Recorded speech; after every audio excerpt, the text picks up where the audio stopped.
Japanese motorcycles are famous for reliability and performance, but some models have missed the mark entirely. Instead of flying off showroom floors, these bikes are gathering dust and dealerships are practically begging buyers to take them away. Stick around as we count down 7 Japanese motorcycles dealers cannot sell. Number 7. Suzuki Katana. Suzuki aimed to combine retro styling with modern performance, hoping to capture the attention of both longtime fans and new riders looking for something unique. However, despite Suzuki's efforts to blend nostalgia with innovation, the Katana has found itself stuck in a niche that few riders seem interested in occupying. At the heart of the Katana is a 999 cubic centimeter inline-4 engine, capable of producing an impressive 150 horsepower and 74 pound-feet of torque. This powerhouse, derived from the legendary GSX-R 1000, is known for its smooth and consistent power delivery, making it suitable for both spirited rides and daily commuting.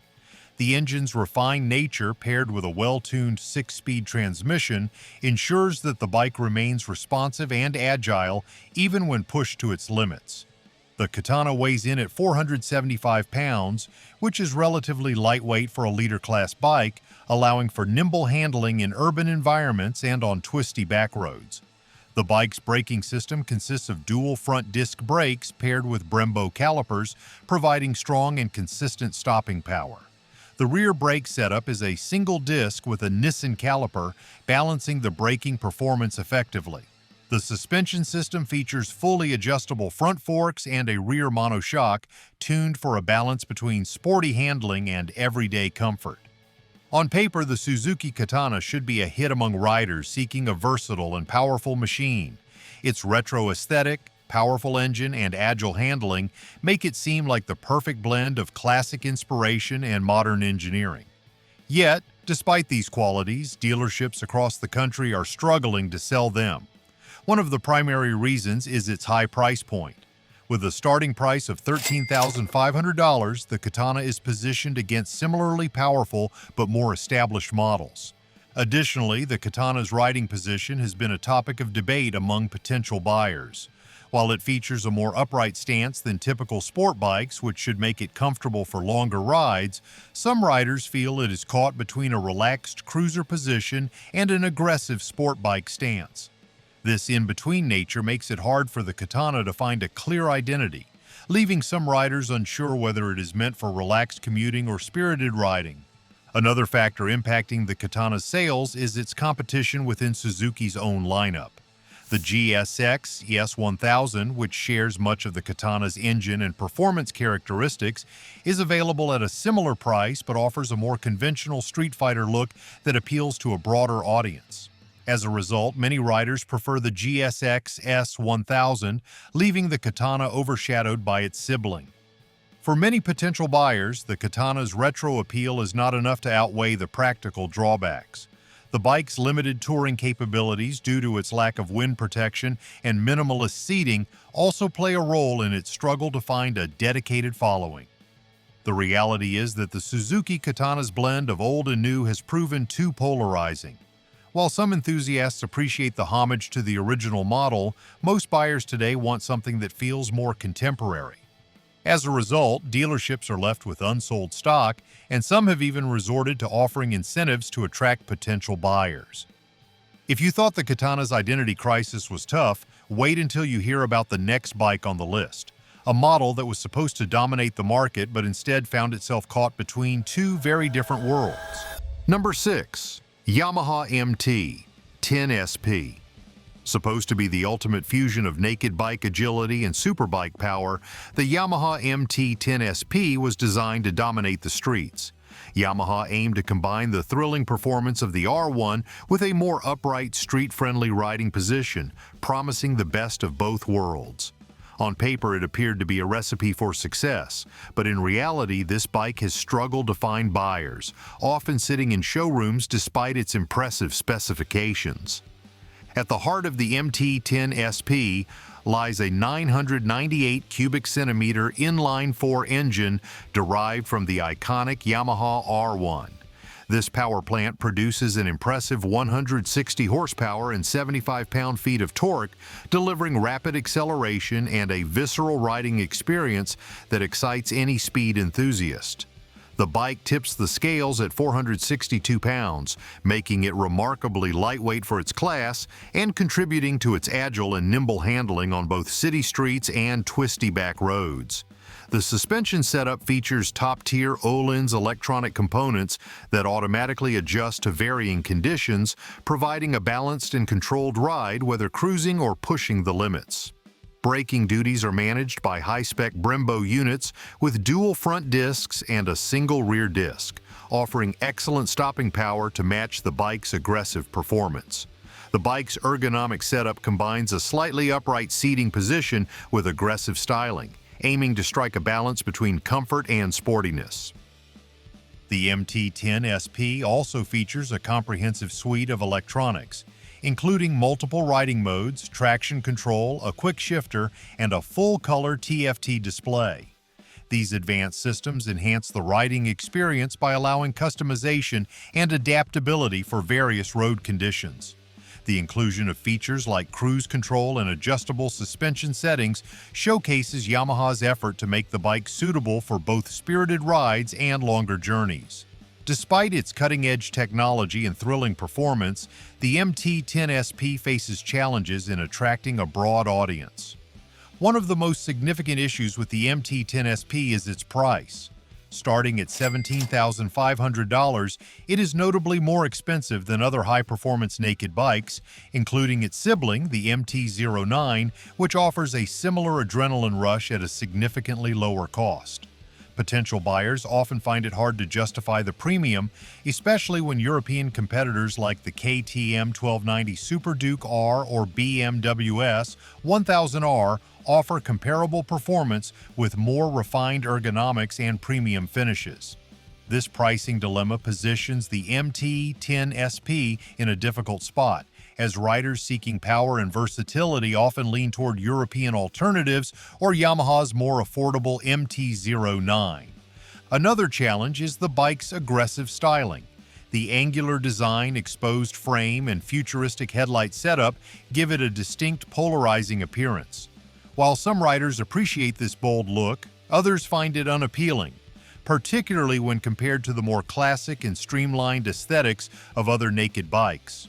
The bike's styling seems to target a niche market rather than appealing to the broader range of naked bike enthusiasts who value a blend of performance and everyday practicality.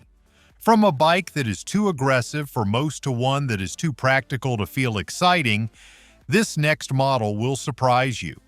We put in the effort to uncover the truth behind these struggling models, and if you're finding this breakdown insightful, don't forget to hit like and subscribe to keep supporting content like this. Number 5. Honda NM4 Voltus.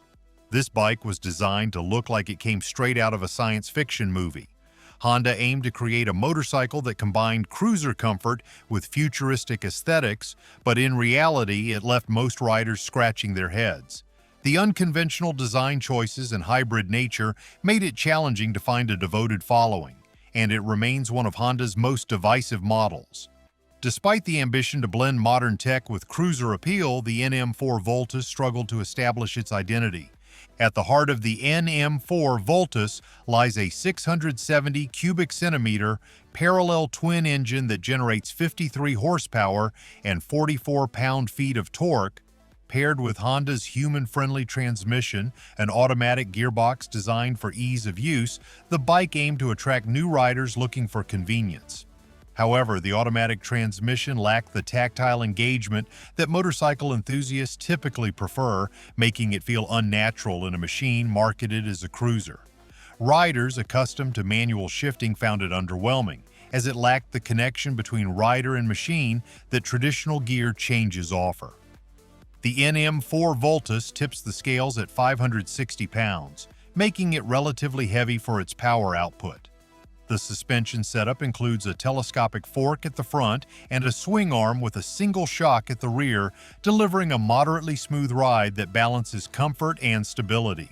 Braking is handled by a single front disc and a rear disc, providing adequate stopping power but not particularly impressive compared to lighter, more agile bikes.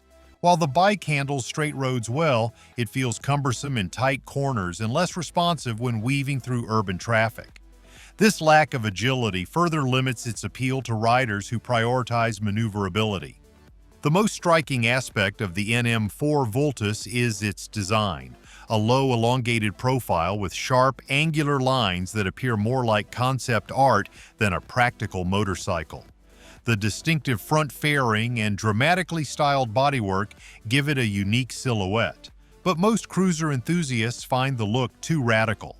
In trying to balance futuristic aesthetics with cruiser sensibilities, Honda ended up creating a motorcycle that does not fully satisfy either, alienating both traditionalists and modernists. This bold but divisive styling choice played a significant role in its struggle to attract buyers. One of the most controversial aspects of the NM4 Voltus is its automatic transmission.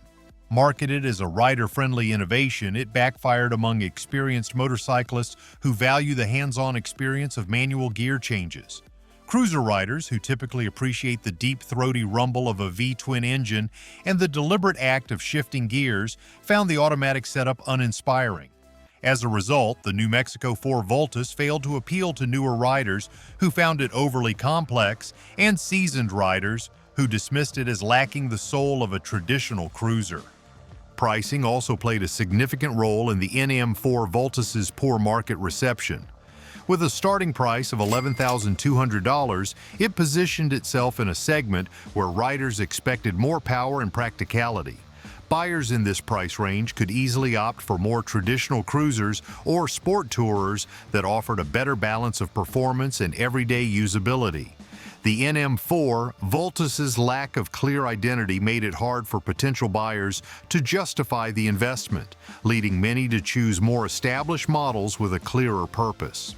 Next up, we have a bike that looked impressive on paper but completely missed the mark when it hit the streets. Number 4. Kawasaki ZH2. Kawasaki intended for it to dominate the hyper-naked category, showcasing the brand's engineering prowess while appealing to thrill seekers craving unadulterated power. Despite its ambitious design and impressive specifications, the ZH2 has struggled to capture mainstream interest, leaving it as a niche model in a competitive market.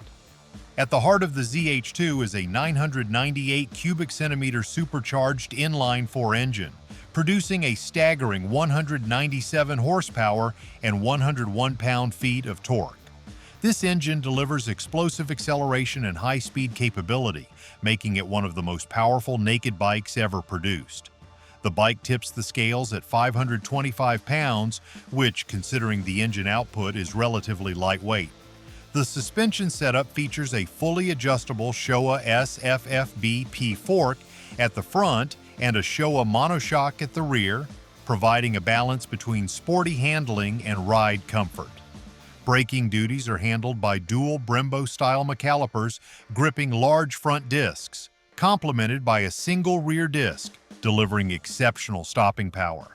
This combination of power, handling, and braking makes the ZH2 a formidable presence on the road, but also a divisive one.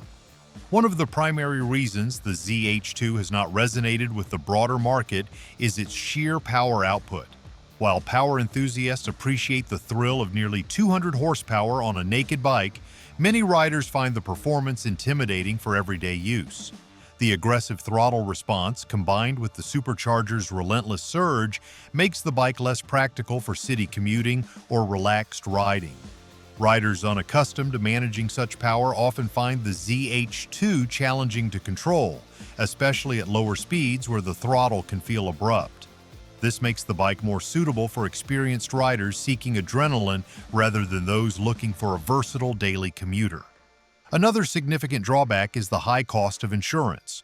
Due to its supercharged engine and substantial power output, insurance premiums are considerably higher than those of more conventional naked bikes. This becomes a major deterrent for younger riders or those seeking an affordable performance machine. The high maintenance requirements associated with the supercharged engine further compound the issue. Specialized servicing is often necessary to keep the bike running optimally, making the ZH2 not only expensive to purchase, but also costly to maintain over time. These factors make ownership less appealing to riders looking for a cost-effective naked bike. The aggressive styling of the ZH2 also contributes to its mixed reception. Kawasaki embraced its Sugoi design philosophy, giving the bike angular lines, a muscular stance, and a predatory aesthetic. While some riders appreciate this bold, futuristic look, others find it overly aggressive and lacking the refined elegance seen in European competitors. The visual design, much like the performance, is a bold statement that does not resonate with everyone, particularly those who prefer a more understated naked bike aesthetic. From a pricing perspective, the ZH2 starts at $18,000, positioning it at the higher end of the hyper-naked market.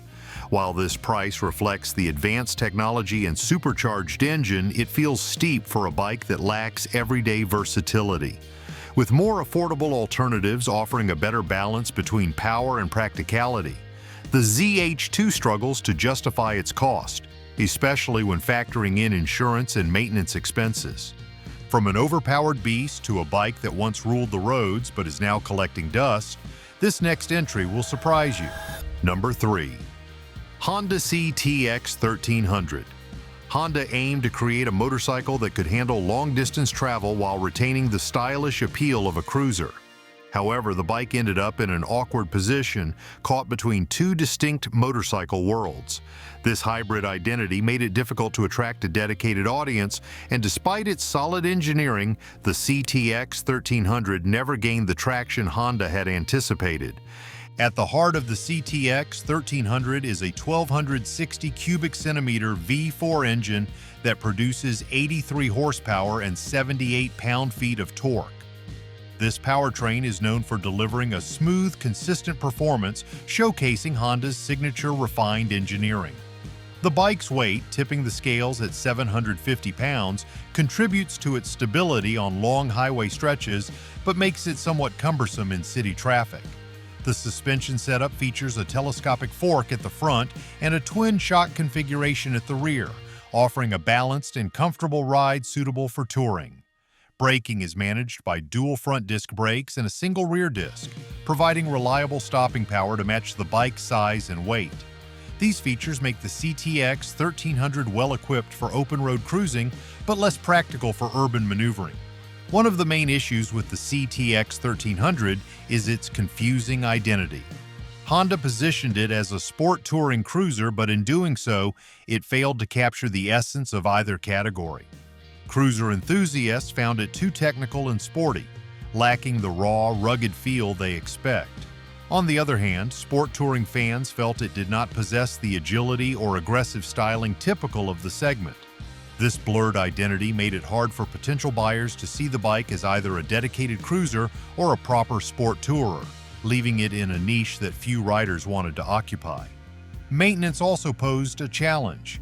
The V4 configuration, while smooth and powerful, requires more complex servicing compared to the more conventional V-twin engines commonly found in cruisers. This higher maintenance cost did not sit well with riders looking for a dependable long-distance machine. Honda's reputation for low-cost maintenance took a hit, as the CTX 1300 did not align with the brand's usual ease of ownership.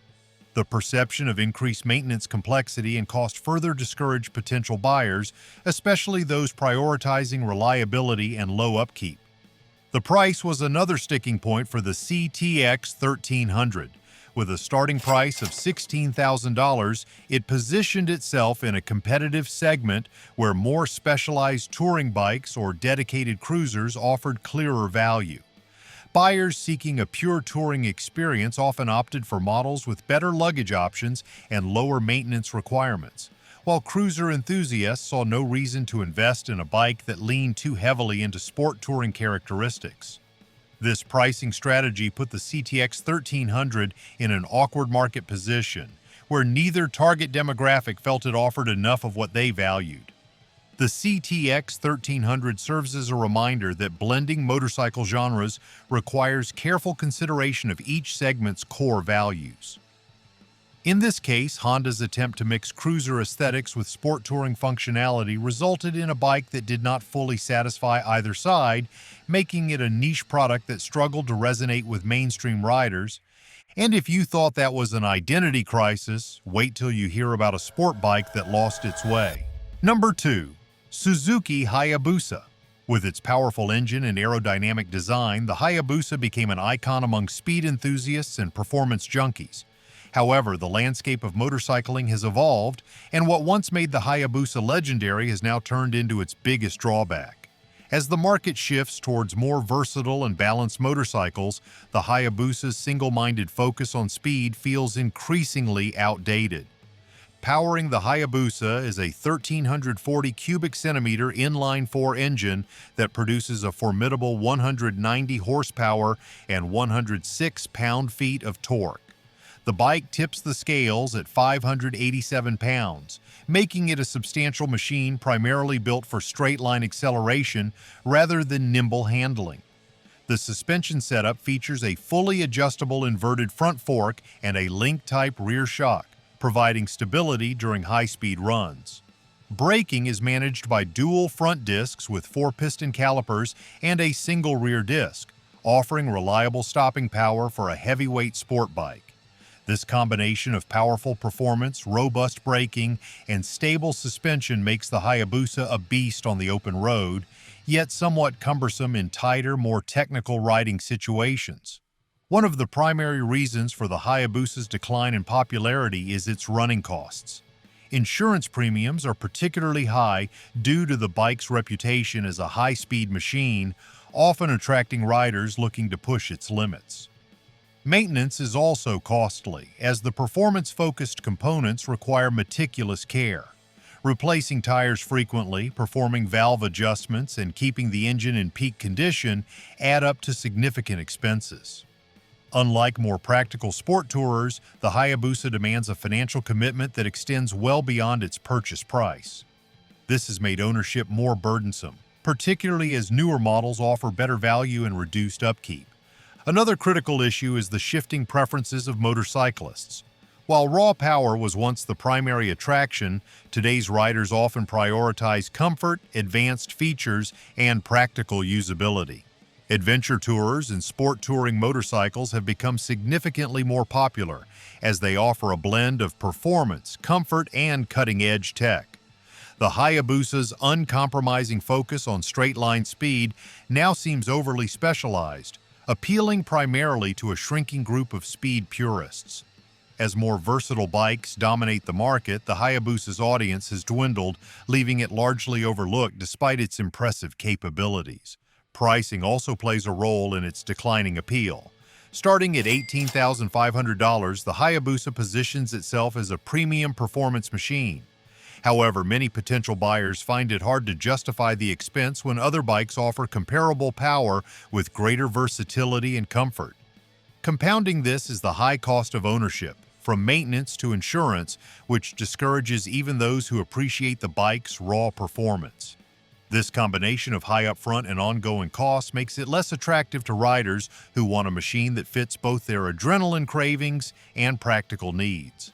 Despite its immense power and storied legacy, the Hayabusa is no longer the must-have bike it once was. Dealers are finding it increasingly difficult to move these units, as most modern riders prefer motorcycles that deliver a blend of power, comfort, and usability.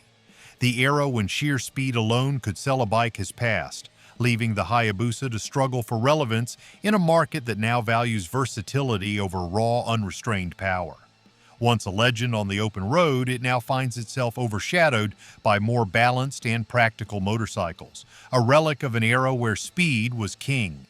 And now the #1 Japanese motorcycle that dealerships are desperate to unload, it's a beginner's bike that just cannot keep up. Number 1. Kawasaki Ninja 250. During its prime, it was celebrated as the ultimate entry-level motorcycle, offering just enough power to feel sporty while remaining manageable for those new to riding.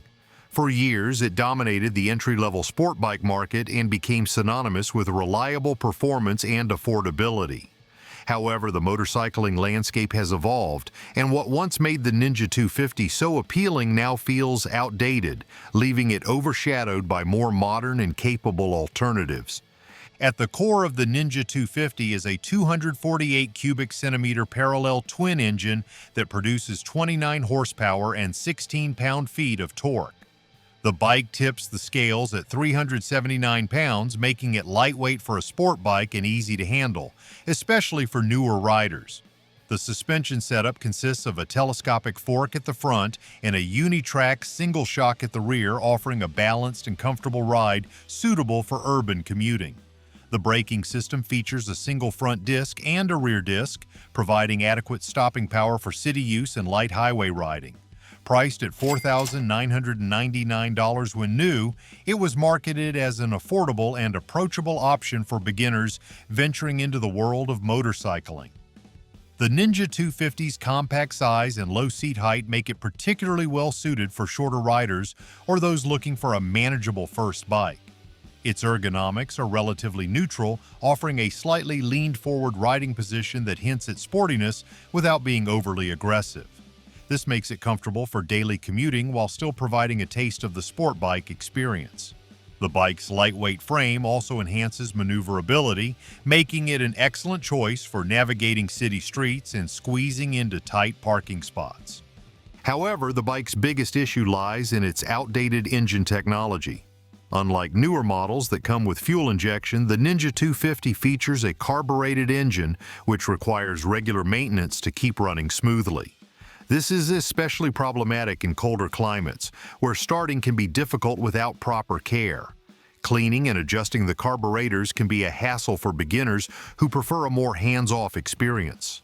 Compared to newer entry-level models like the Ninja 400 or Yamaha R3, which offer significantly more horsepower and torque, the Ninja 250 feels underpowered and dated.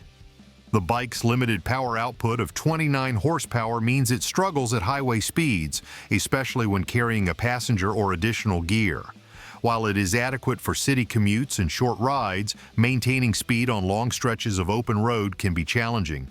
The lack of low-end torque also makes acceleration feel sluggish, particularly when compared to newer bikes that provide a more dynamic and engaging riding experience. Riders who upgrade from the Ninja 250 often notice how much more responsive and powerful the newer models feel. Dealerships have faced challenges in moving remaining units, and even used models see rapid depreciation.